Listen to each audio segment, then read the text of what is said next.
It is our fourth unit. Am I audible properly? Yes, ma'am. Yes. Okay, dear. So, Yes, ma'am. first of all, introduction. The term biodiversity was first coined by Walter Giroson in 1986. So, this was the person जिसने first time biodiversity को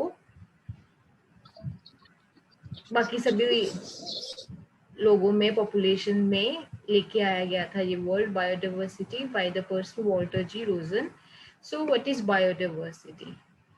biological diversity, इसकी abbreviation है biodiversity. ठीक है, मतलब अगर इसको इस वर्ड को 2 पार्ट्स में डिवाइड किया जाए तो बायो अलग है, डाइवर्सिटी अलग है. बायो का मतलब बायोलॉजिकल, डाइवर्सिटी मींस भिन्नता, अलग अलग चीज. ठीक है, represent the sum total of various life forms such as unicellular and multicellular organism at various biological levels. As I told you earlier कि पेड़ पौधों में भी वैरायटी है, एनिमल्स में भी वैरायटी है, प्लांट्स में भी वैरायटी है, बर्ड्स में भी वैरायटी है, इवन कि इंसेक्ट्स में भी वैरायटी है. Yes. ठीक है ना, मीन्स सभी में वैरायटी है. सो इस पूरे टर्म को इकट्ठा करके एक वर्ड बना दिया गया, दैट इज बायोडाइवर्सिटी. ठीक है, it is important in 2 marks questions. It is the degree of variation of forms within an ecosystem and biome or entire planet called biodiversity. हमारा इकोसिस्टम जितना भी हमारा इन्वायरमेंट है इसमें वेरिएशन है. अब देखिए फॉर एग्जांपल डॉग है, क्या डॉग एक ही टाइप के होते हैं? उसमें वैरायटी होती है, उनकी ब्रीड्स होती है. लेब्रा है, पोमेलियन है, ठीक है, बुलडॉग है या फिर पग है, वो उनकी वैरायटी है. ऐसे चिड़िया एक जैसी होती है? नो. ऐसे टाइगर्स एक जैसे बंगाल टाइगर, इंडियन टाइगर, जितने भी मतलब वैरायटीज है. ठीक है ना. So these are called biodiversity. So this is called biodiversity. Is it fine? Is it clear? Yes, Yes, ma'am. ma'am. Let's proceed Yes, further.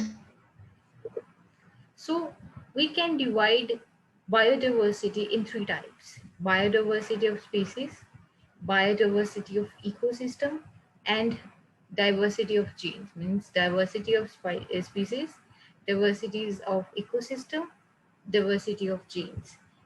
And in the next slides we will do one by one. So first of all, genetic diversity. Genetic, that word is come from the word genes.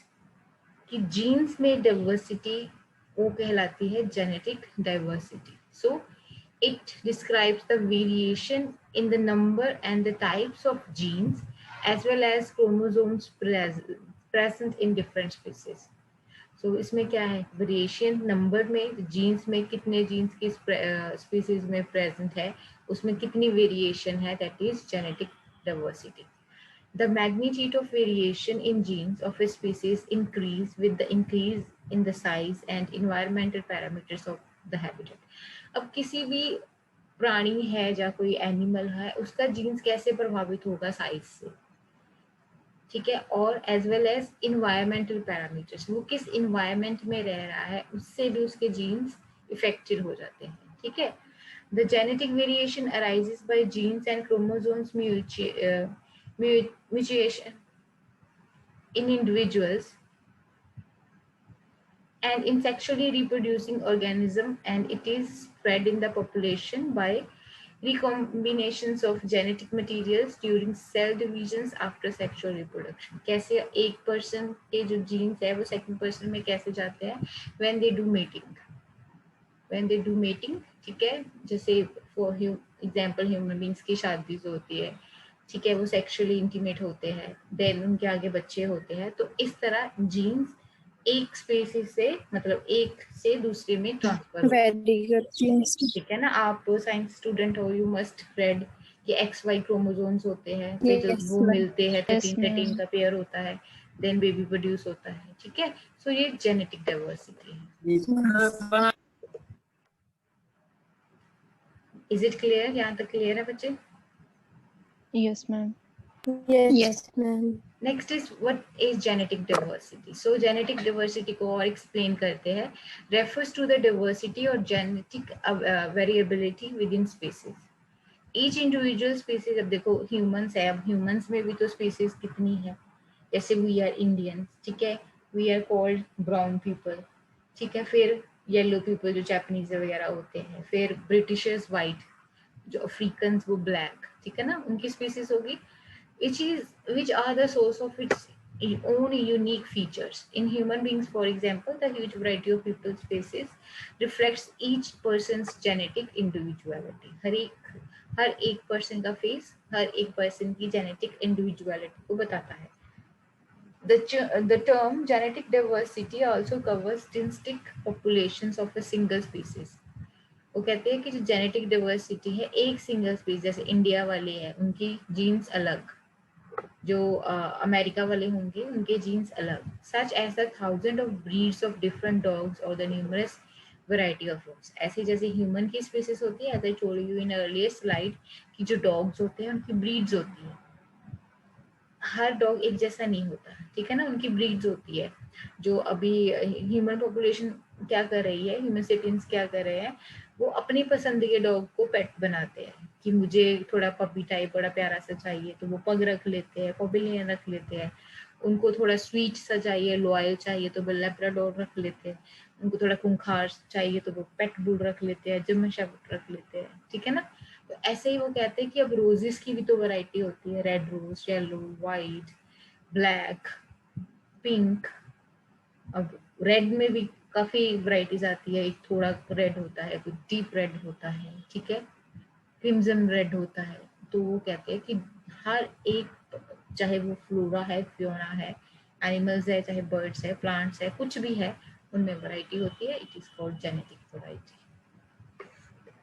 ठीक है. Genetic diversity has the following importance. अब इसकी importance क्या है? It helps in स्पेसिएशंस और evaluations of new species. अब क्या कर स्पीसीज सॉरी क्या करते हैं अभी, क्लोन करते हैं. वो क्या करते हैं कि एक स्पीसीज के कह लो कि क्रोमोसोम्स लेके दूसरी स्पीसीज के क्रोमोसोम्स लेके उनसे बेबी प्रोड्यूस करके एक नई स्पीसीज बना देते हैं. साइंस में साइंटिस्ट एक्सपेरिमेंट्स Yes, करते हैं ma'am. ऐसा, ठीक है. It is useful in adaptation to change in environmental conditions. इसका क्या फायदा होता है कि अगर एनवायरमेंट में चेंज होता है तो वो ऐसी स्पीसीज बना देते हैं जो एडजस्ट कर सकती है according to the environment changes. It is important for agriculture productivity and development. अब जीन्स का एग्रीकल्चर से क्या लेना देना. वो क्या करते हैं कि एक्सपेरिमेंट्स करके प्लांट्स की नई वैरायटी ले आते हैं. अब देखो पहले मैंगोज होते थे वो बड़े बड़े पेड़ों पे ही लगते थे, ठीक है, 5 साल लग जाते थे एक पेड़ को आम लगने के लिए. Now what they did in agricultural university, उन्होंने ऐसी कुछ टाइप बनाई मिक्स करके कि अब 1-2 फुट का ही आम का पेड़ होता है और उसमें ढेर सारे आम लग जाते हैं, ठीक है ना. उन्होंने क्या किया, प्रोडक्टिविटी लेके आए, उन्होंने एक्सपेरिमेंट किया, जेनेटिक डाइवर्सिटी को एक करके, अलग अलग जीन्स को एक करके एक्सपेरिमेंट किया. दे डिड, ठीक है. So why prevent the loss of genetic diversity.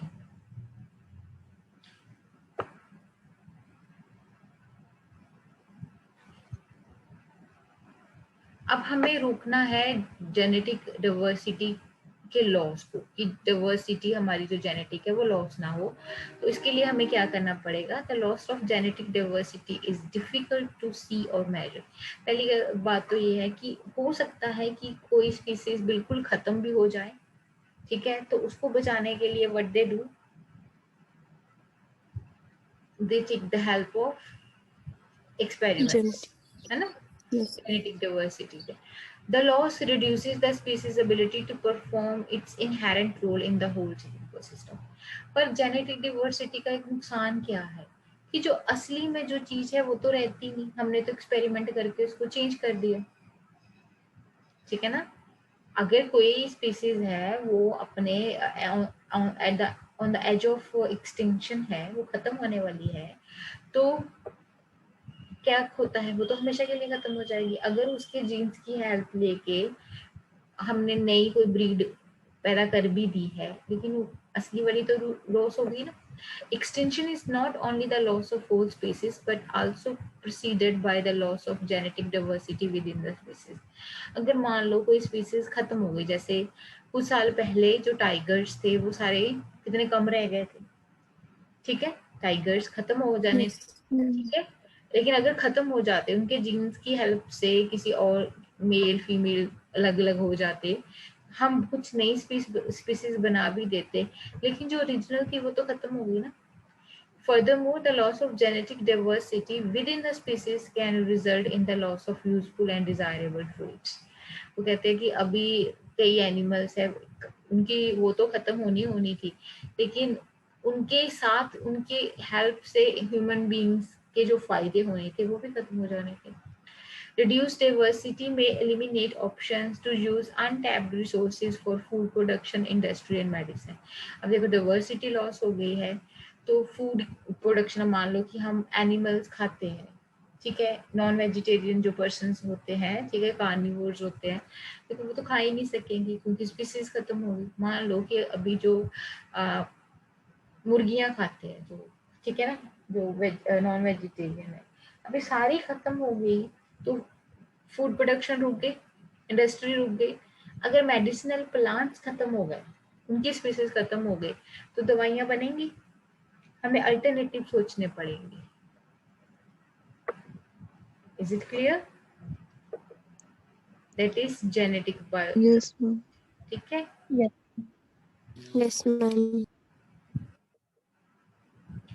Next है बच्चे स्पीसीज डाइवर्सिटी।